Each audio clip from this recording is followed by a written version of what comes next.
Chelsea Football Club, things are happening. Noni Madueke agrees personal terms with Arsenal Football Club and the bid is imminent according to Fabrizio Romano. Kudus is leaning towards Tottenham purely based on the fact that Chelsea aren't even interested. Coming from David Ornstein, I'm going to give you the details about that. Conflicting report. A person saying there is going to be a bid from Chelsea. Someone's saying from David Ornstein's camp, this deal's not even interesting Chelsea. Finally, Wieri. It looks like Chelsea are going to say to him, broski, if you're leaving Arsenal, come over here. I've got the scoop. I'm going to explain you the detail. And finally, my favorite player of all time at Chelsea Football Club. I'm joking before you all overreact. Joao Felix. Joao Felix, it looks like he's going to be going to Benfica if he gets his wish. However, his wish is his command. I'm going to explain to you what that means because if he wants his wish, he can make it happen easily. But before we get started, number one, hit that like button. 1,000 likes is the bare minimum we should be hitting these days. We are getting 15,000 views per video. So happy days. Well done to all of you. That like button is pushing it out to a wider audience. Subscribe to the content. We're growing at a very quick pace. I believe that by the end of the summer, we could be close to 45,000. So if you can help me by subscribing now, I'd greatly appreciate it. And on TikTok, yo, we're blowing up there, man. I don't know what's going on, but the interaction is through the roof. The views are going crazy. And the Kavkas View community is growing at a rapid rate, and I want to thank you all for that. But let's get started. Noni Madueke. Noni Madueke is an interesting character, right? Because Chelsea Football Club purchased him. I think at the time when we bought him, no fan was saying we need to go get Noni. It came out of the blue. We were linked with him once. Within 15 days in January, the move was done.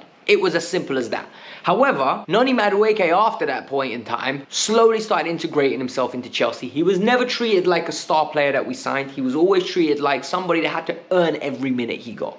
And with time, he got integrated into Pochettino's plans. Pochettino disciplined him when he was pictured being in the nightclub. And then Noni really came into his own. Like towards the end of the Poch season, Noni was expressing himself. He started putting numbers on the board. Noni was a good, competent player for Chelsea. Then Enzo Maresca came in. Noni scored a hat-trick and wasn't sold to Wolves. And everyone started setting expectations. Noni, we need double-figure goals from you, non-penalties, and we're going to have a great season. Noni's second half of the season, like a lot of Chelsea's players, didn't go well. Like, I don't think it's an exaggeration. He had a poor second half to the point where he went from being the right winger, who the team would have been primarily built around because Maresca loves his wingers, to the left winger.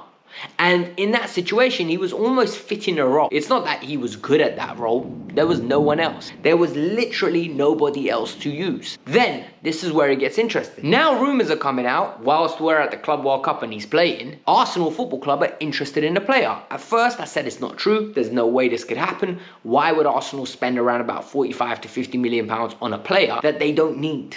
They don't need a Saka backup that's that expensive. They've got priorities, right? They're getting a striker and they need a left winger or a 10. Noni can't play left wing. I've said this before. I'm going to reiterate it again. So, what's happened? Fabrizio Romano and David Ornstein have come out now that there were talks. And not only have there been talks, Noni has agreed to join Arsenal. And this has been made extremely public.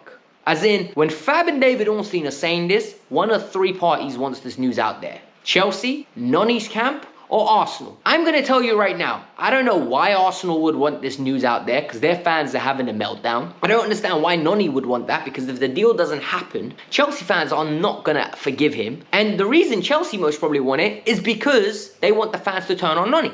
Well, today Fabrizio now has come out with a bid is coming in, and the bid's going to be an initial bid where they're going to start to negotiate, and after that, this will be most probably be rejected. The second bid, and it will be accepted. You know the dance, you know the routine, you know the bachata that we do over here. Now you need to get my perspective on it. Number one, I don't think Noni should play another minute for Chelsea at the Club World Cup. I think with Joao Pedro there, with Jackson back, with George, Noni has already agreed terms with another club. In my opinion, Noni should be sold. I would sell Noni. And I don't hold anything against him for accepting terms with another club. And this is where I think the big picture needs to come in. A lot of people are offended. A lot of people are rattled. A lot of people are angry. They're saying, how dare he? How dare he accept terms with Arsenal? Guys, we're forcing him out. It's been consistently said, Jackson and Noni If the right price comes in, they can go, but we're not selling him. It's like having a girlfriend and saying, you know what? If the right girl comes around, I'll run off with her. But I'm not trying to break up with you. It is literally that. It doesn't work like that. You have to either commit to this person in Noni Madueke, or he is allowed to go and sort out his future. And Arsenal is a big opportunity. The fit is wrong. I've explained it on numerous occasions. You can go and watch my old videos, right? He suits Newcastle more than he suits Arsenal. But I don't want anybody getting at Noni and calling him ungrateful and not how dare he agree personal terms while he's still a Chelsea player. I don't think it's his fault. I genuinely believe he was shown the door and he's doing what's best for him right now. And I can't lie to you, 45 to 50 million pounds is great money, great business for Chelsea Football Club. I don't think Noni is our third choice, more than our third choice right winger next year. Then we need to talk about Ethan Wieri, because now we're linked with Ethan. And for those of you that don't know, this kid is sick. Like, genuinely, ball striking on point. Very good dribbler, risk taker, expresses himself, 16-year-old wonder kid. Like, I know the word wonder kid gets thrown around a lot, but what we've seen from him in the Premier League and what we've seen with him in the Cups, what have we seen from him in the first team at Arsenal Football Club? The boy can play, man. He's very talented, really can express himself. And this weather out here is going crazy, genuinely lightning. If this was a game in America, this would most probably be suspended as this video. But luckily, I'm under this roof. It's raining out there. We're happy. So, what's happened? Ethan Wieri next year is a free agent. So he's got 12 months till his contract expires. In January, he's free to talk to whoever he wants to. He has not signed a new deal. Miles Lewis-Skelly has. Ethan hasn't. What is going on? Chelsea apparently have basically made his camp aware.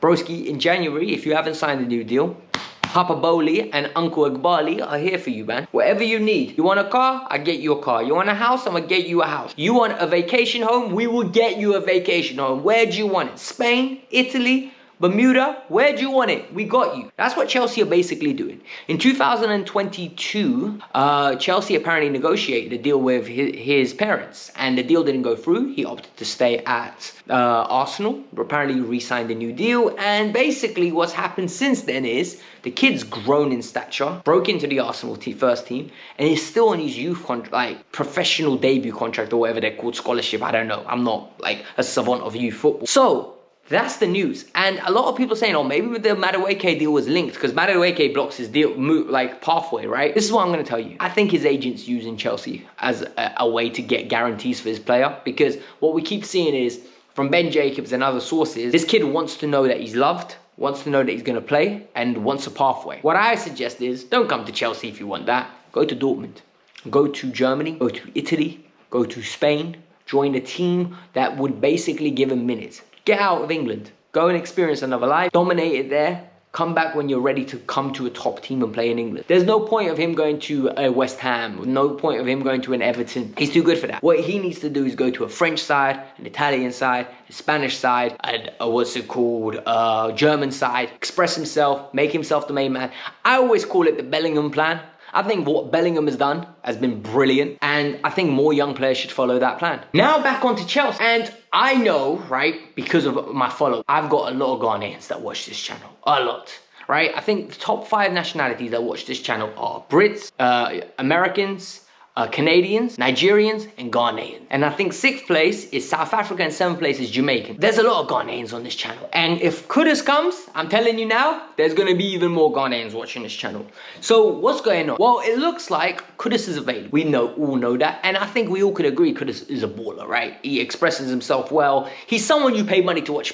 Like, if I rate Joao Felix, there's no reason I shouldn't rate Kudus. Because both of them play football for fun, they express themselves, and they value entertainment. They are top tier players. And the difference between Joao and Kudus plays with intensity beyond compare. Like, he is stronger, quicker, and he just lets it rip with venom on target. He is a top player. Like, you don't mess around with Kudus. And this is where it gets interesting, because Spurs are moving in quick. Spurs and West Ham are making a deal. Spurs had a £50 million bid rejected, confirmed by Fabrizio Romano.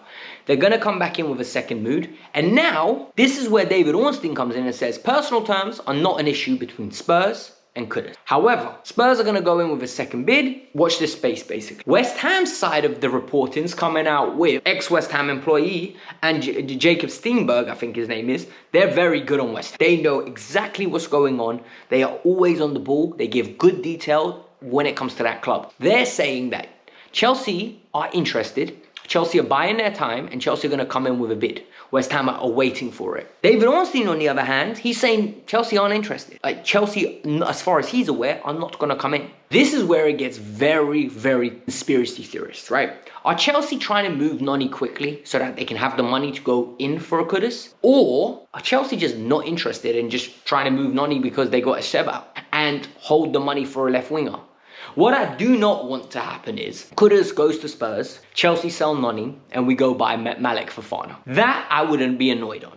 But if we save the money in the eventuality of a Leao, a Rodrigo, someone big name comes available and we use the money on that, no problem. But if you're giving me Malek Fofana or someone as young as Malek Fofana, someone as raw as Malek Fofana, or Mohamed Kudus, you give me Mohamed Kudus every single time. My biggest worry about Kudus is he's a right winger that wants to play 10. Right wing, we have Neto, Esteva, and Kenda next year, right? So in that way, if you bring Kudus, Esteva literally becomes third choice. You're not developing it. What was the point of paying all that? You have to prioritize his development, and Neto's good enough to start. Number 10 is Palmer. Palmer's playing every minute of every game, and you've got cover with Joao Pedro. Joao Pedro and Jackson and Delap sorted. We need a left winger. Kudus is not a left winger. I don't like him on left. I think you're taking away what he's good at, and then you're going to complain when he doesn't play excellently. And you're going to say, oh, he's a fraud. He's not a fraud. He's a number 10 or a right winger. He's not a left winger. And if we're not buying him to put him in the right position, why are we going to ruin a player? I genuinely do not like spending money and ruining players. I think that's the worst thing you could do. Now on to some personal news about my cousin Joao Felix. I'm joking before some of you attack me. Joao Felix, he's in a little bit of a predicament, right? Because his time at Chelsea didn't work out, went to AC Milan, it weren't good. And then towards the end of the season, got back-to-back goals in 2 games. He started playing a little bit better, benched Rafael Leao. And this is where it gets interesting because they didn't take him to the Club World Cup. He wasn't part of the squad. And this is the biggest part of the end, Joao Felix is essentially in the wilderness. He's in the bomb squad. He just doesn't know it yet. Benfica want to buy him.